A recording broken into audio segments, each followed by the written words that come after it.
¿Su función cuál era? Entrenador de lucha olímpica de alta competencia.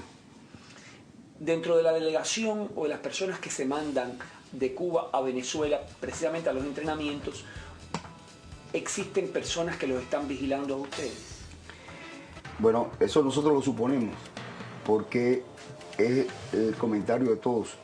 Generalmente en ningún grupo tú vas con alguien de tu provincia. Generalmente va uno de Villa Clara, uno de Camagüey, uno de Pinal del Río. O sea que cuando tú llegas a un lugar y te establecen los entrenadores, tú no conoces a nadie de los que van contigo. Y se supone que dentro de ese grupo siempre hay alguien que esté pendiente a lo que tú dices o como tú hablas. Nosotros, la función fundamental para lo que nosotros vamos a Venezuela es a enseñar nuestro deporte. En este caso, en el mío, el deporte de la lucha en Venezuela era poco conocido. Y nosotros tuvimos éxito de entrada a Venezuela porque, bueno, ese deporte se fue volviendo popular. Pero, en realidad, sí hablamos porque en el mismo roce con nuestros alumnos, ellos nos preguntan mucho sobre la realidad cubana. Y nosotros claramente lo decimos. ¿La verdadera realidad o hay que disfrazar esa realidad? Bueno, a veces en ocasiones tenemos que disfrazar esa realidad, no por lo que nos dicen, pero bueno, nos da un poco que pena, ¿no? Decir en realidad lo que pasa, como tal. ¿Solamente hacen ustedes trabajo de deportes o hay trabajos de inteligencia? Como tal, cuando nosotros somos seleccionados en Cuba para ir a cumplir la misión en Venezuela o en cualquier otro país, son entrenadores verdaderos, ahí no hay falsos entrenadores, como tal. Hay entrenadores, cada cual específicos de su deporte, porque bueno, en mi caso yo conozco todos los entrenadores, o la mayoría de los entrenadores que de alta competencia están en Venezuela, y todos son en realidad lo que son. No hay falsos entrenadores dentro de ellos. Falso, pero él dice que no hacía más nada que entrenar. Pero él tiene razón, todos ellos son entrenadores.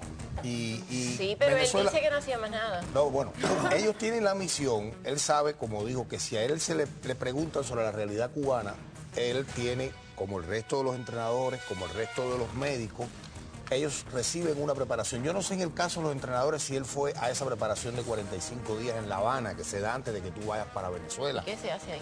Ahí se te refrescan las cosas de la filosofía marxista, la historia del movimiento obrero cubano. Importante. Claro, el movimiento obrero latinoamericano y todas de la vida y obra del Che Guevara en América Latina. Es decir, todas esas cosas se dan. Yo no sé si él fue. Pero él habla de que ellos rumoran de que hay personas. Yo no sé en qué etapa él fue. Todos las brigadas de entrenadores cubanos tienen un PC, un personal de confianza que está dentro del grupo, que tú trabajas para mí dentro de este grupo de entrenadores, que hay 30 entrenadores en Barinas. Tú eres el hombre que se encarga de decirme a mí qué anda mal dentro del grupo de entrenadores. Tú eres entrenador de boxeo, pero tú también eres agente de la inteligencia o colaborador de la inteligencia. Okay. El grupo pero de inteligencia... Él lo negó, él dice que no era Ahora, la inteligencia, que al contrario, dice que le preguntaban la realidad cubana y él la decía. No, lo que pasa es que eso es clandestino. Pero eso él no puede decir, en definitiva, él no le puede decir a ningún venezolano, este es de la inteligencia, este es adoctrinador político. No, pero ahora, que iban a otra cosa, ellos van al marxismo. En el caso de los entrenadores, ellos van... Recuerda que los entrenadores entrenan casi siempre en un gimnasio, en un ring de boxeo, un terreno de pelota. Ahí tú no puedes poner una mesa con panfletos sobre la revolución, periodicograma y eso. Ya te expliqué que los médicos tienen en su consulta estas son cosas. Médicos, son entrenadores, pero ¿qué más hacen, digo? Bueno, hacen de todo, en el sentido de que solamente al decir que gracias a la revolución yo soy entrenador, va llevando hasta cierta manera, le va comprometiendo a esos atletas, porque al final... Vamos a decirlo de una manera u otra, las democracias en América Latina han fallado porque los partidos políticos fallaron completamente con esas poblaciones.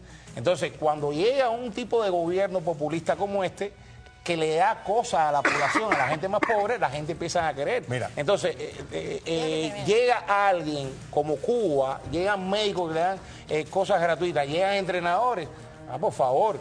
¿Quién va a hablar más de Cuba? Los brigadistas cubanos. Un momentico, los médicos han dicho aquí que además los que salieron que estaban en Venezuela, cubanos, que además de hacer sus labores como médicos, tenían que decirle vote por Chávez. Mira, los brigadistas En Cuba cubanos. no hay nadie que tenga un puesto cercano a un extranjero o un puesto de importancia que no tenga que informar para la seguridad del Estado, seas espía o seas de la inteligencia o no. Porque yo, por ejemplo, tenía una amiga que era la traductora del embajador de Irak, que la embajada de Irak por muchos años en La Habana, y a ella la citaban en el parque el parque de Colin, ¿cómo se llama? El Almendares, y entonces tenía su reunión semanal con el tipo de la seguridad para que ella le dijera qué pasó en la embajada, qué dijo el embajador, quién lo visitó, o sea, la obligaban a informar, y ella no era de la seguridad, pero es así. Okay, a ver, Luis, dime. Durante los 80 y los 90, esto es una realidad. Durante los 80 y los 90 yo estuve viajando al extranjero en Cuba como músico.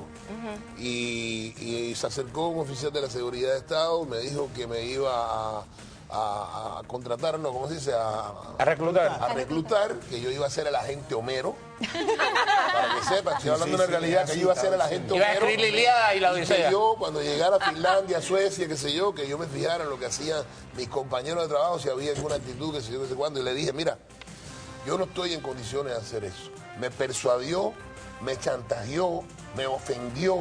Sí, me llevó a un punto psicológico que le tuve que decir que sí. Cuando viajé, que regresé y no hice nada, compré un paquete de Bruges que tiene aftershave, colonia y para echarse en la carita. Y con eso yo lo compré a él. Le dije, mira, te traje esto. Quiero decirte que yo soy un músico, que yo soy un guitarrista, que yo no tengo condiciones ni carisma para hacer lo que tú quieres. Déjame tranquilo. Y me dejó tranquilo porque lo compré con él. O sea, es una Pausa y volvemos. Pausa y volvemos. Eso fue una realidad.